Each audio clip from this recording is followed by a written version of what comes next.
So hello traders, welcome back to YouTube channel. आप सभी का अपने यूट्यूब चैनल डिप्लोमा ट्रेडर्स में स्वागत है। सो आज की वीडियो में डिस्कस करने वाले हैं वेरिस इंगल्फिंग कैंडलस्टिक पैटर्न को। ओके, सो इस वीडियो में डिस्कस करने वाले हैं कि वेरिस इंगल्फिंग जो कैंडलस्टिक पैटर्न बनता है किस प्रकार से मार्केट में दिखता है और ये किस किस पॉइंट पे बनता है और कहाँ पे एंट्री लेना है, कहाँ पे एग्जिट करना है, ये सारा डिस्कस करने वाले हैं इस वीडियो में। ओके, सो चलिए डिस्कस करते हैं। सो वेरिस इंगल्फिंग जो कैंडलस्टिक पैटर्न बनता है ये दो कैंडल को मिलने से बनता है, जो कि फर्स्ट कैंडल रहता है इसमें ग्रीन कैंडल रहता है और सेकंड कैंडल रेड रहता है, जो कि फर्स्ट कैंडल ग्रीन कैंडल को रेड कैंडल पूरी तरीके से अपने अंदर कवर कर लेता है, इंगल्फ कर लेता है। ओके, और ये जो कैंडल स्टिक पैटर्न बनता है ये मार्केट के टॉप पे बनता है या रेजिस्टेंस लेवल पे बनता है। ओके, जब मार्केट टॉप कहने का मतलब होता है कि मार्केट सबसे टॉप पे हाई पे ट्रेड कर रहा होता है, ऑल टाइम हाई। ओके, सो यहाँ पे कुछ एग्जाम्पल भी है जो कि देख पा रहे होंगे। मार्केट यहाँ पे से मार्केट कंटिन्यू अप ट्रेंड में चल रहा होता है, अप ट्रेंड में चल रहा होता है। यहाँ पे रेजिस्टेंस लेवल इसको समझ सकते हैं या टॉप समझ सकते हैं, क्योंकि मार्केट जब ये टॉप लेवल पे आया तो ये क्रिएट हुआ candlestick pattern, bearish engulfing candlestick pattern, और फिर यहाँ पे क्रिएट हुआ। जैसे ही ब्रेकआउट किया तो यहाँ पर हम ट्रेड प्लान कर सकते हैं। ओके,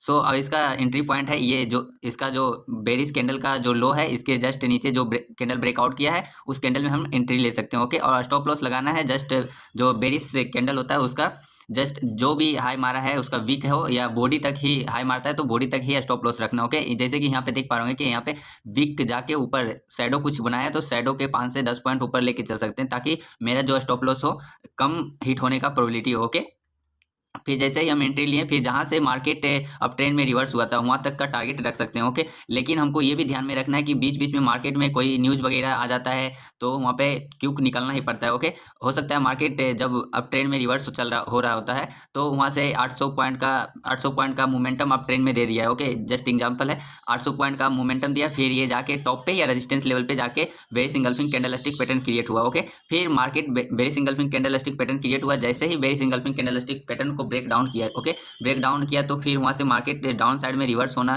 स्टार्ट हो गया। फिर 200 पॉइंट का ही मोमेंटम दिया डाउन साइड का, फिर से वहाँ पे न्यूज़ वगैरह या कुछ साइकोलॉजिकल लेवल के वजह से या सपोर्ट एरिया की वजह से मार्केट में रिवर्स होना स्टार्ट, मतलब कि टाइम सस्टेन करना स्टार्ट हो गया।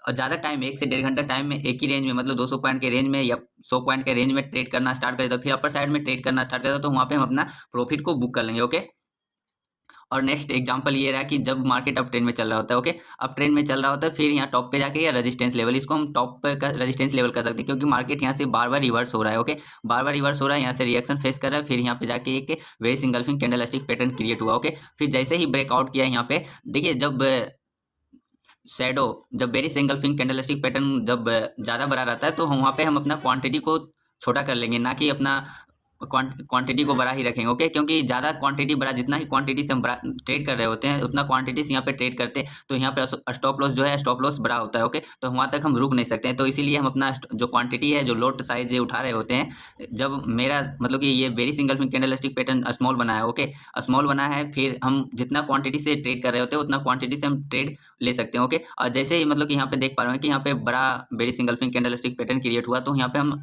जितना मतलब हम 10 लोट से ट्रेड कर रहे होते हैं तो यहाँ पे 3 से 4 लोट का ही ट्रेड ट्रेड करेंगे। ओके, क्योंकि यहाँ पे जितना यहाँ स्मॉल होता है तो जितना हम 10 लोट से ट्रेड कर रहे होते हैं उतना ऐसा लेके चल रहे होते हैं होंगे, मतलब कि रिस्क लेके चल रहे होते हैं। ओके, तो यहाँ पे हम 4 से 5 लोट से ही ट्रेड कर रहे होंगे तो 10 लोट के बराबर हम रिस्क ले रहे हैं यहाँ पे। ओके, फिर यहाँ पे जैसे ही ब्रेकआउट किया तो फिर यहाँ पे ट्रेड प्लान कर सकते हैं। यहाँ पे देख पा रहे कि जैसे ही यहाँ पे भी रेंज बनाया है, यहाँ से हो सकता है मार्केट रिवर्स होने का चांसेस था, लेकिन फिर भी डाउन साइड में ही रिवर्स हो गया। ओके, मार्केट में 100% प्रोबेबिलिटी नहीं होता है, आप 50 60 70% लेके चल सकते हैं एक्यूरेसी। ओके, ना आप समझिए कि 100% लेके चल सकते हैं, तो 100% होता ही नहीं मार्केट के अंदर। ओके, और थर्ड एग्जांपल यहाँ पे भी देख सकते हैं, ये रेजिस्टेंस लेवल पे यहाँ पे बेस इंगल्फिंग कैंडलस्टिक पैटर्न बना है, मार्केट यहाँ से अप ट्रेंड में चल रहा होता है। ओके, अप ट्रेंड में चल रहा होता है, फिर यहाँ से रिएक्शन फेस किया रेजिस्टेंस लेवल पे जाके, फिर यहाँ से डाउन साइड आया, फिर यहाँ पे आया, फिर यहाँ पे मतलब कि यहाँ पे 2 बार रेजिस्टेंस फेस किया, फिर यहाँ पे जाके थर्ड बार यहाँ पे एक वेरी सिंगल्फिंग कैंडलस्टिक पैटर्न क्रिएट हुआ। जैसे ही ब्रेकआउट किया तो यहाँ पे हम 10 लोट से यहाँ पे देख पा रहे कि यहाँ पे स्मॉल कैंडल स्टिक है। ओके, वेरी सिंगल फिंग कैंडल स्टिक पैटर्न जो क्रिएट हुआ है यहाँ पे छोटा सा बना है। ओके, तो यहाँ पे हम अपना जितने क्वांटिटी से ट्रेड कर रहे होते हैं उतना ही क्वांटिटी से हम ट्रेड को प्ले कर सकते हैं। ओके, उसके लिए no problem.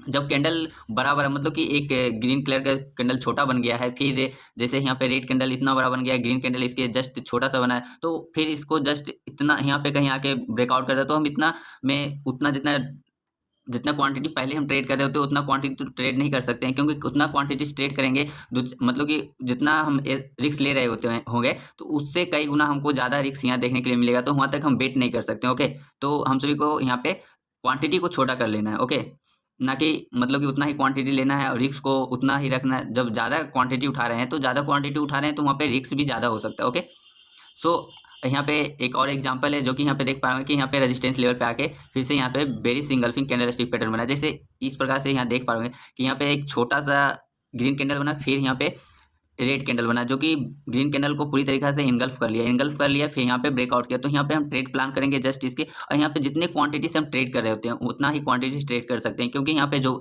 Bearish engulfing candlestick pattern बना है यहाँ पे उतना बड़ा नहीं बना है जितना बड़ा कि यहाँ पे जिस प्रकार से एक एग्जाम्पल के यहाँ पे मान लिया जाए कि ये जो रेड कैंडल देख रहे हैं, ये रेड कैंडल फिर इसके जस्ट नीचे मतलब कि यहाँ पे कहीं स्मॉल कैंडल बनता है, तो फिर यहाँ से यहाँ पे इसका शैडो है, फिर यहाँ पे एक जस्ट लो में इतना शैडो, फिर इसको जस्ट नीचे ब्रेकआउट करता है। तो इतना बड़ा एसएल मतलब कि यहाँ से 200-300 पॉइंट बैंक निफ्टी के अंदर एसएल हो जाता है। तो 200-300 पॉइंट पे हम एसएल रिस्क ले रहे हैं तो वहाँ पे जो है रिस्क ज़्यादा हो जाएगा। ओके, तो वहाँ पे हम क्वांटिटी को छोटा स्मॉल कर लेंगे। ओके ओके, सो आप सभी को वीडियो अच्छा लगा है तो वीडियो को लाइक, एंड चैनल पे पहली बार आए तो चैनल को सब्सक्राइब कर लीजिए और नोटिफिकेशन वाला बटन को ऑन कर लीजिए ताकि आने वाले वीडियो आप सभी से मिस नहीं हो। ओके, थैंक यू, जय हिंद।